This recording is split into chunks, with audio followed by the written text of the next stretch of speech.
Hitler, lahir di Austria, mimpi Hitler menjadi seniman kandas setelah ditolak Akademi Seni di Wina, tempat di mana pandangan radikal dan antisemitismenya mulai tumbuh. Kekalahan Jerman di Perang Dunia I dan Perjanjian Versailles memicu dendam mendalam pada dirinya. Hitler memimpin Nazi berkat kemampuan pidatonya dan sempat dipenjara akibat kudeta yang gagal pada tahun 1923. Di penjara, ia menulis manifesto Mein Kampf yang memuat ideologi fasis, supremasi ras Arya, dan kebencian ekstrim terhadap Yahudi. Hitler secara demokratis terpilih dan diangkat menjadi kanselir pada awal 1933. Ia segera menghancurkan sistem demokrasi dari dalam dan mengangkat dirinya sebagai Führer. Invasi Jerman ke Polandia pada 1 September 1939 memicu pecahnya Perang Dunia II.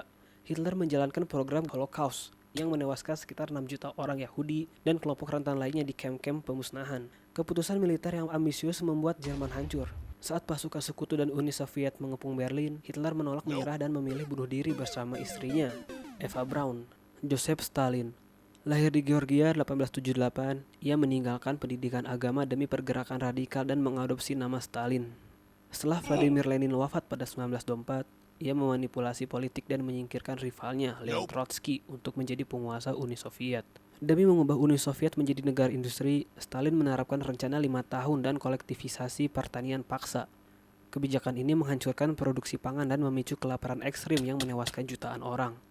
Stalin menggunakan polisi rahasia NKVD pada pertengahan 1930-an untuk menyingkirkan siapa saja yang dicurigai sebagai musuh negara. Ratusan ribu orang dieksekusi dan jutaan lainnya dikirim ke Gulag, kamp kerja paksa brutal di Siberia. Meski mengorbankan lebih dari 27 juta nyawa rakyatnya, Uni Soviet di bawah kepemimpinan Stalin berhasil menahan invasi Nazi Jerman dan merebut Berlin.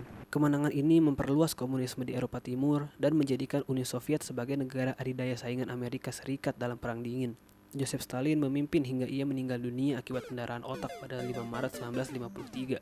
Mao Zedong, lahir di lingkungan pedesaan, Mao yakin bahwa kekuatan revolusi Tiongkok bukan pada kaum buruh perkotaan, melainkan jutaan petani miskin. Ia turut mendirikan Partai Komunis Tiongkok pada 1921. Menghadapi kepungan pasukan nasionalis, Mao memimpin pelarian sejauh 9.000 km pada 1934. Setelah memenangkan perang, ia memproklamasikan Republik Rakyat Tiongkok pada 1 Oktober 1949. Berambisi menjadikan Tiongkok kekuatan industri, Mao memaksa petani masuk ke komune dan melebur peralatan pertanian menjadi baja rongsokan. Kebijakan ini menghancurkan ladang dan pemicu kelaparan besar Tiongkok yang menewaskan 15 hingga 45 juta jiwa. Merasa posisi politiknya terancam, Mao memobilisasi pemuda radikal dalam kelompok pengawal merah. Negara jatuh dalam kekacauan karena menghancurkan tradisi kuno, mempersekusi kaum intelektual, serta menyiksa dan membunuh siapa saja yang dianggap tidak setia pada Mao. Mao meninggal pada 9 September 1976. Kebijakan dan kekuasaannya mencatatkan namanya sebagai salah satu pemimpin dengan jumlah korban tewas terbanyak dalam sejarah peradaban. Pol Pot, lahir dengan nama Salotsar, ia menyerap ideologi Marxis radikal saat belajar di Paris. Ketika kembali ke tanah air, ia memimpin gerakan komunis bawah tanah dan menggunakan nama samaran Pol Pot untuk memimpin kelompok Khmer Merah. Setelah merebut Phnom Penh pada April 1975,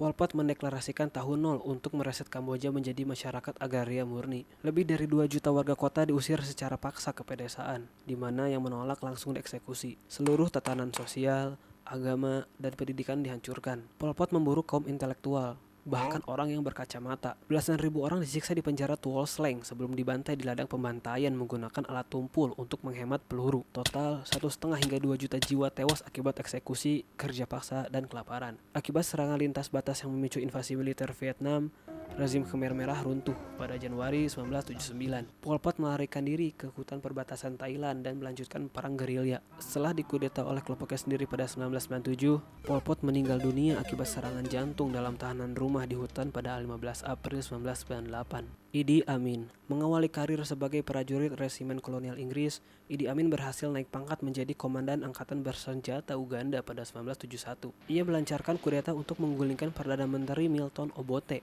Awalnya ia menjanjikan pemilu demokratis, namun segera berubah menjadi penguasa mutlak. Berdalih mendapat wasiat dari Tuhan, Amin mengusir seluruh warga keturunan Asia dari Uganda dalam waktu 90 hari. Amin membentuk polisi rahasia SRB untuk menculik, menyiksa, dan mengeksekusi lawan politik. Diperkirakan 300.000 hingga 500.000 jiwa tewas di bawah rezimnya. Untuk mengalihkan perhatian publik dari kebangkrutan negara, Amin nekat menginvasi negara Tanzania. Presiden Tanzania membalas dengan serangan penuh yang berhasil menghancurkan militer Uganda dan merebut ibu kota Kampala pada April 1979. Idi Amin melarikan diri hingga mendapat suaka di Arab Saudi.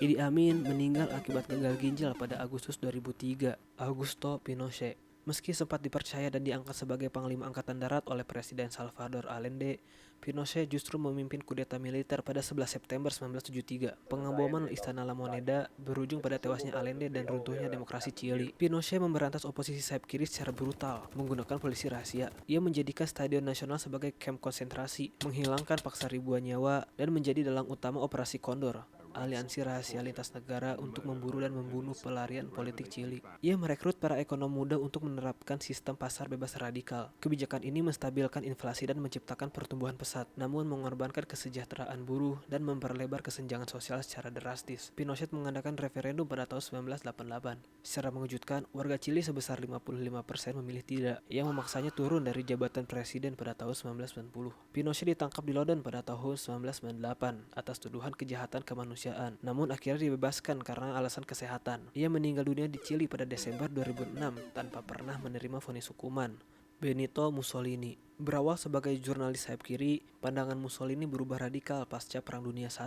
Ia mendirikan Partai Fasis Nasional pada tahun 1919 yang mengagungkan ultranasionalisme kekerasan. Mussolini melakukan pawai ke Roma. Ketakutan akan pecahnya perang membuat Raja Italia menyerah pada ancaman tersebut dan mengangkatnya sebagai Perdana Menteri. Ia mendeklarasikan diri sebagai diktator mutlak bergelar Il Duce. Setelah invasi ke Ethiopia pada tahun 1935, Mussolini menjalin aliansi dengan Adolf Hitler. Ia membawa Italia masuk ke Perang Dunia pada 1940, namun militernya tidak siap sehingga terus-menerus mengalami kekalahan dan harus diselamatkan Jerman. Rentetan kekalahan membuatnya digulingkan pada tahun 1943. Kekuasaannya benar-benar berakhir saat ia ditangkap oleh partisan komunis ketika mencoba kabur ke Swiss pada April 1945. Mussolini dieksekusi dan jenazahnya digantung terbalik di Piazzale Loreto, Milan, sebagai simbol kehancuran fasisme. Francisco Franco membangun reputasi sebagai komandan yang disiplin dan kejam di Maroko. Franco menjadi jenderal termuda di Eropa pada usia 33 tahun. Pada 1936, ia memimpin pasukan militer dalam kudeta yang memicu perang saudara Spanyol. Dengan dukungan militer dari Nazi dan Italia, ia meraih kemenangan pada 1939. Mengambil gelar El Caudillo, Franco mendirikan pemerintahan diktator militer otoriter satu partai. Ia meluncurkan kampanye teror putih untuk mengeksekusi,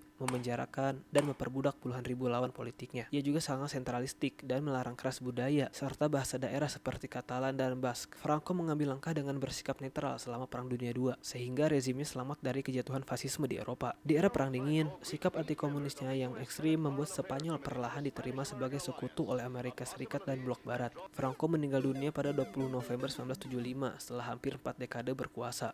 Rencana untuk melestarikan kediktatoran gagal total. Pangeran Juan Carlos I yang ia tunjuk justru membongkar sistem rezim dan memandu Spanyol bertransisi secara damai menjadi negara demokrasi. Kim Il-sung.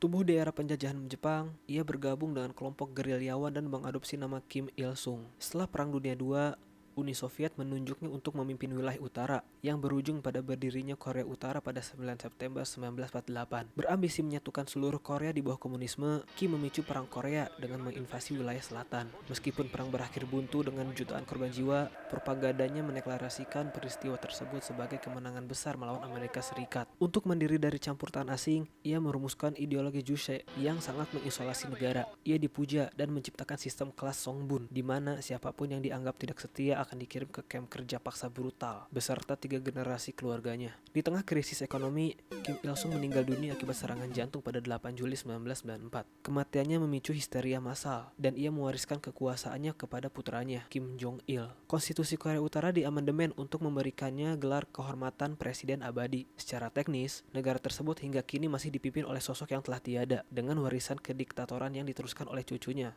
Kim Jong-un. Saddam Hussein memulai karir politik di Partai Ba'ath. Saddam Hussein resmi mengangkat dirinya sebagai presiden Irak pada tahun 1979. Ia langsung menguatkan kekuasaannya melalui pembersihan, memaksa eksekusi massal terhadap rekan partainya yang dituduh sebagai pengkhianat. Ambisinya memicu invasi ke Iran yang berujung pada Perang Parit selama 8 tahun. Dalam periode ini, rezimnya nekat menggunakan senjata kimia, termasuk menjatuhkan gas beracun yang menewaskan sekitar 5.000 warga sipil pada tahun 1988. Saddam menginvasi Kuwait pada tahun 1990.